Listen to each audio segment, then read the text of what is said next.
Hello, YouTube community. That's right, the fat man from Alabama is coming back at you right here.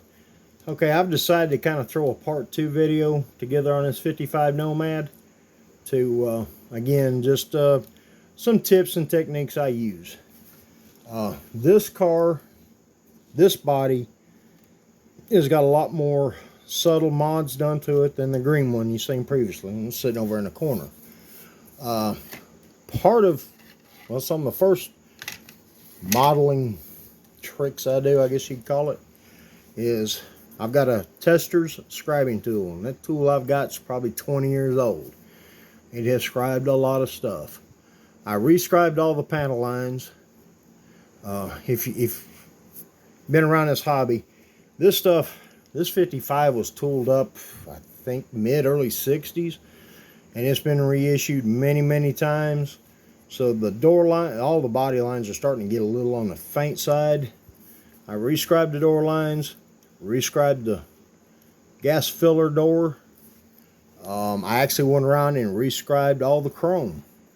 Gives me a better edge, less likely to get paint buildup when I spray this car. I scribe the chrome for many reasons, obviously, so I've got a good line. I use quite a bit of primer. The idea is with primer is to take care of all the subtle waves. I mean, these things are injected, molded. The plastic starts out in little pellets that look like little rabbit droppings. They go up a conveyor into the machine. They're heated, then injected into the dies. Once the dies are full, it comes out. All right, and the thing is, with plastic, when it's heated and then cooled again, it's not going to cool smooth. It's close enough. But wanting to lay down a killer paint job, the smoother you get the body work, the smoother the paint's going to lay down. I even went through and rescribed all these lines in the roof. Simply because when it came out of the box, when I block sanded the top, did something similar to a color coat. I mean, anyway, a guide coat. That's what I'm looking for. You could see there was a low spot here, and here,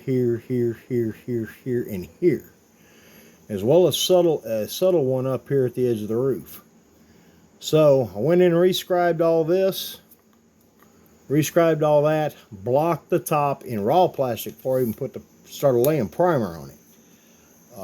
Got the top a lot straighter. I noticed in the green car, it's a little wavy on the roof. Also, I've cleaned the cowl up. Let's see if we can get it in focus here. I've cleaned the cowl up a little bit, eliminated the windshield wipers on this, went in with the scribing tool and tried to bring back some of the cowl vent. It's not perfect, but it's not bad. Also, you can see here on the roof where I rescribed this line. So now I have a crisp, tight line. So after the paint work's done, when I go to do the foil, I've got a nice line to follow. I have already glued in and molded in the recess in the firewall for the distributor. Took the battery. There was a couple little divots here. And the kind of amount to glue the battery to. Wiring, I didn't really like I said, we're building a drag car, so a lot of that stuff didn't need to be there. Smoothed up the firewall. For whatever reason, I skipped cleaning up the inner fender, so we're going to back up and take these sort of heater hoses. We're going to clean all that up, take the ribs out, because this has got to be cut. This car is getting fender well headers. I got to do some trimming in here, and I don't want to just hack it up. I want to cut it nice and tight to really fit around the header nicely. Again, same thing on this side. I'm going to clean this up. I've got to notch it again for the header. That, of course, I already explained the front, thinning out the front valence to give it a more realistic look. And other than that, of course, the next thing is fitting the tailgate. I want to get that fitting better than the green one does. And also get the hinge to work here and here better. Let me rephrase that. get the hinge that comes in here, the factory Nomad style hinge, to get that work better. And the glass has a hinge molded with it, and you just put the chrome frame around, glue the glass in the frame, and there's a piece.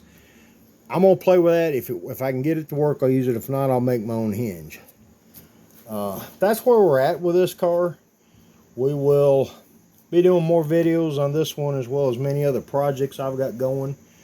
I've got 2 that I'm going to try to wrap up this week, and then the videos for the Pro Street Group Build 64 Plymouth I'm doing will start. I don't want to start cutting on that car until I get these other 2. I've got a 29A model Revell Roadster I'm wrapping up, and a 63 Nova wagon drag car, curbside car, that I'm wrapping up. So I'll be doing videos on those later this week as they get close to being done. But there's just a quick little video on getting the body ready for a nice, the slicker the body work, the slicker the paint work going to lay down. Now, there is, I hear this a lot, a shiny paint job is not necessarily a slick paint job. Bottom line, I can lay paint and clear down on an asphalt shingle and make it shiny. It ain't slick. So prepare the body work, prepare the body better. Basically, I like the primer to look like it's going to be the final paint job. When I get to that point, then I'm ready to lay color. This one here, it's somewhat slick. It is shiny. But there is a couple issues that tell me it's not a slick paint job. I'm not disappointed enough to change it. I'm happy enough to get it to where it is now, and it's been sitting on my shelf on and off for the past 12 years. So that being said, I'm out of here. It's late on a Tuesday night. I have cut grass all day. I'm tired. So remember, folks, live, love, and laugh. If you like what you see here, please take the time to hit the like button. Drop me a little comment. I'd love to hear whether it's you like my work or some creative criticism. I ain't got a problem. I'm still willing to take pointers. And again, if you really like what you see, please hit the subscribe button, hit that notification bell, and hang on, stay tuned. There is a lot more coming from this channel. Well, take care, folks, and I'll see you again in the next one. Goodbye.